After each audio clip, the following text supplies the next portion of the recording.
Ringside Views, ThaBoxingvoice.com, here with Mr. Ronnie Shields. Mr. Ronnie Shields, look like you in a three-way competition right now to get the training job for AJ.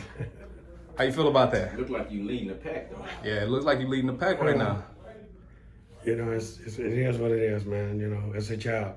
How did that come about? Can you tell us a little bit about that? Well, I got a call from somebody that worked for his promotion company. Okay. Eddie Hearn's promotion company. Actually, it was Eddie Hearn. Okay. He asked me to give him a call. I did, and he told me that AJ wanted to come. You know, just come check me out, have a talk. So we did. You know, we talked for 2 days, and I thought everything went well. So, you know, but, you know, he's still got 2 other people that he's talking to. So, you know, it's a wait and see thing. How you feel like the chemistry was? How you say you talked to him for 2-3 hours? How was the chemistry? Was great. It was great. You know, he's a very humble guy, and you know, and he's a good fighter. And you know, some of the things he does, I think I could help to improve him on, and you know, I think we'll have a good relationship. I heard you mention before that you don't want him, like if it was up to you, you said you wouldn't want him going straight into a Usyk fight. Right, but you know, the thing about that is, you know, really that's the only fight for him right now. Yeah. You know, he can't get Fury or nobody right now. So, you know, I think the rematch, you know, in good timing, I think it would be good for him, especially with, you know, it takes a lot of hard work, and you know, we would definitely have to get to work soon than later. Okay. Plus he had the belts back again, and he had more leverage. And if you're his trainer, you know, going forward, you're planning to probably work with him through more fights, hopefully, on this part of his career. Oh, absolutely. I mean, you know, that'll be the whole idea, is to, you know, probably finish his career, and to, you know, it takes more than one fight to really get everything down pat. So, but you know, I think it'll be a good fit. But in your heart and gut, you do feel like he's definitely capable of beating Usyk easily. Without a doubt. Without a doubt. What do you feel like you can add to his game? I mean, it's so much that I can add to it. You know, like I showed him yesterday, you know, some of the things, and I'm not gonna say it on film, Of course. You know, but I showed him a lot of stuff that I think would help him, and he seemed to really like that idea. So, but you know, it takes work to get it done, and so it takes time to get it done. So, you know, right now it's a wait and see thing. Okay. I saw you with the pads with AJ also. What was the mindset behind that? What's the tactic behind that? Well, I just wanted to show him. I told him I could show him better than I could tell him. You know, anybody can tell you anything, but everybody can't show you everything. So I wanted to show him exactly what I meant when we was talking about what I expected him to get down. And there's some things that I saw he wasn't doing in his whole career. And I think, you know, just adding a few things to what he already does, I think is going to make him a more effective fighter. So a lot of people say that he came in on the versus Usyk, he came in with the wrong game plan. He tried to outbox Usyk, and he played Usyk's game. And of course, hindsight is 20/20. Now everybody's saying he should have fought big. Do you feel like that is the best game plan for him to fight big? And what does that mean necessarily? Well, you know, the thing about it is, you know, another I don't degrade another trainer for what he think is right for his fighter. I mean, he know AJ been on it for a long time, so he only done what he thought would work for AJ, you know. But that's when you know, when you see things are not working that way, you have to have a plan B, you know. And it didn't seem like he had a plan B. So, but you know, as a trainer, you know, you look at the other guy, you see what your guy has, and then that's how you make your game plan. So with that being said, in that fight, if you was his trainer, would plan B have been to kind of try to bully Usyk? Probably, but again, I didn't look at, at I haven't looked at Usyk like that yet to say, this is what you need to do. I just showed him, some video of him and Usyk. And, just a few rounds that I showed him the things that he was doing wrong, not right. And I showed him the things that he did right and not wrong. So, and when you're breaking film down, I would sit him down and we would have to do it together, and he kind of understood that I don't think he sat down with the trainer and broke down film. So I think he just let the trainer do it himself, and a lot of times I won't watch the fight with my guys. I won't do it. I'll make them watch it. I'll watch it myself. Then y'all come up with a game plan. Okay. Yeah, then we watch it together. And see what y'all seen. So yeah, absolutely. And that means y'all all done watched it like 3 times. Like 3, 4, 5, 6 times. I mean, but the thing about it is, he's the one in the ring. He's going to see more than I see from being on the outside. I'm on the outside looking in. He's on the inside looking in. So, and like now that fight is over with, he knows Usyk. He knows the thing that Usyk is capable of doing. So since he knows that, he can tell me, hey, I had problems with this or I had problems with that. So then that's how you correct the problem, and then you put your game plan together that way. So from what you know about AJ thus far, do you feel like he's literally one of the top heavyweights, if not the top heavyweight? Oh, he's definitely one of the top heavyweights. But the way you prove that you're the heavyweight is beating everybody. He beating everybody that counts. And the only other person that counts right now is Usyk and Fury. Okay. It's not really a question, more like a comment. Despite him getting the criticism or going into picking up the wrong game plan, I still personally feel like he did a lot of things right, despite that not being his. Well, no, I mean it was a good fight. Yeah, despite that not being his fight, I feel like he still did a lot of things right. The thing about the game is that only the win counts. Yeah. But you learn experience on the loss, and so that helps you in the future. Another question that we keep hearing from casuals and fans: what do you feel about his weight?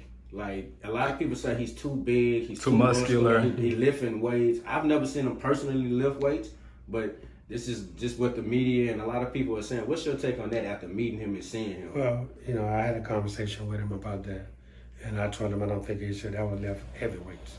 I think he should, do lightweights just for purposes of, speed, and so, but I don't know, and as far as his weight is concerned, every fighter has to be comfortable with where he is. If he feels comfortable at whatever weight he is, I'm not going to tell him, no, you should lose 20 pounds. Yeah. Why would I do that? It's relative. He's a big guy. He feels comfortable with his movements. And as long as that don't distract his punches, I don't see a problem with his weight. Do you still get excited at this point? Like the boxing world is excited and about the news. I mean, we might be a little bit biased, but we feel like you're the best person for the job. What about you? Do you still get excited at this point? Because you've trained Evander, Mike Tyson. You done seen it all. Yeah. So I mean, I get excited about fights. Yeah. I get excited about putting together a game plan for fights. That's what excites me. And what excites me is getting my guy to know and to do the things that I feel is going to work for him. That excites me.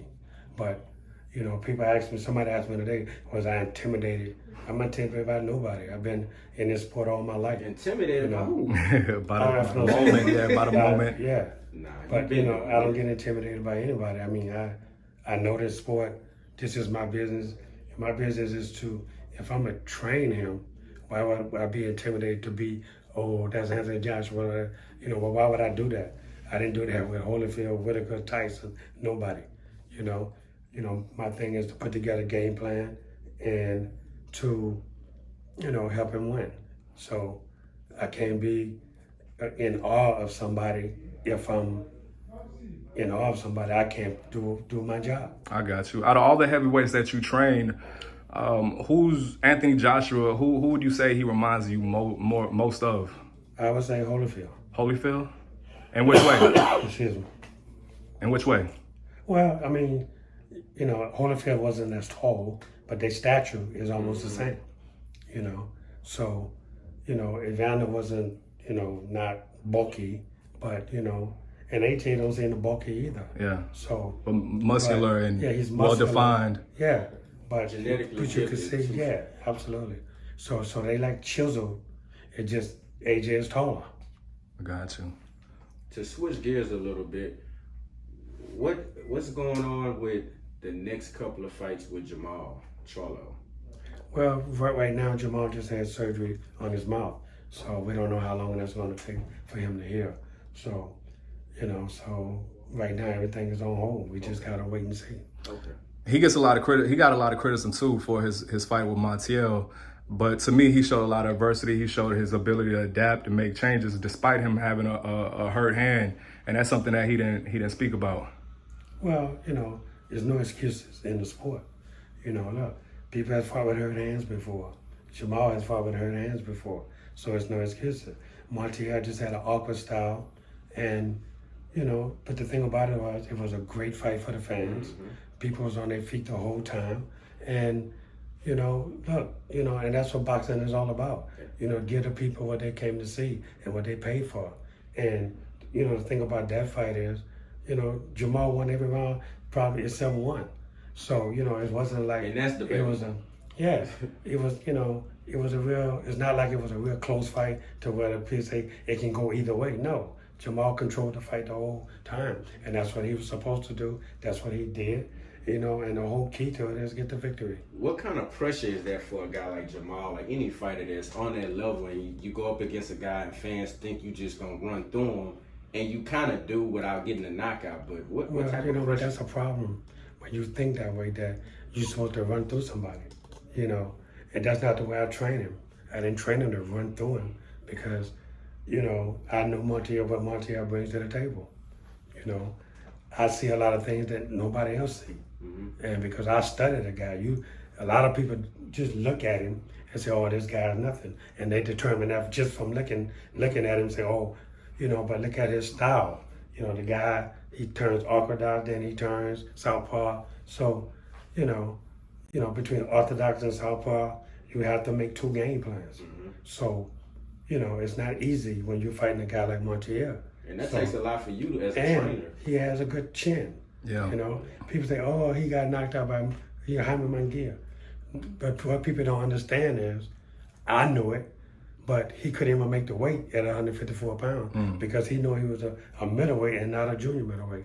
And he struggled to make that weight. So he was stronger at that point when he fought? When he fought Jamal, yeah, he was strong as hell. He probably weighed 180 pounds when he fought Jamal. So, you know, I have to take that all into accountability when I'm breaking down film and I'm putting a game plan together. I know, you know, we can hit him and hurt him, but to put him out, and Jamal hurt him. You know, Jamal hurt him, but still, this guy was fighting for the middleweight championship of the world.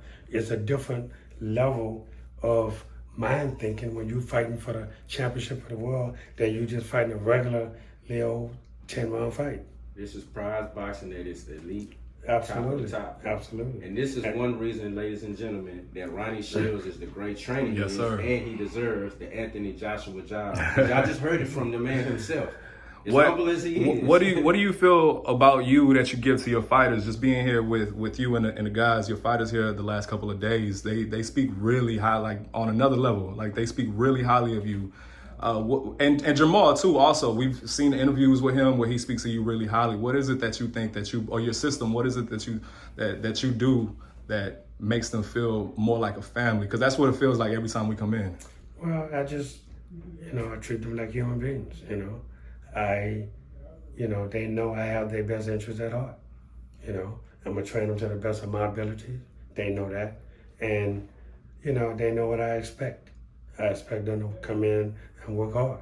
You know, if they have a fight coming up, it's a difference between when they have a fight coming up and they don't. You know, I allow them to have fun, you know, when they don't have anything going on, you know, but when it's time to get to work, that's what I expect. All right, anything else? That's it. That's it. Mr. Shields, thank you for your time. Good luck. Hope you get the job. Appreciate it. Yes, sir. If you enjoyed the video, feel free to hit the like, subscribe, and share. As always, if you want to support us to the next level, head over to the patreon.com/ThaBoxingVoice. We have tons of exclusive from Border Wars, Entitled, betting shows, the list goes on and on and on. But in addition to that, if you guys have questions for fighters, trainers, and promoters, this is where you can submit them. We will run out, get these questions answered, and put it back on the show just for you guys. Appreciate it. Peace.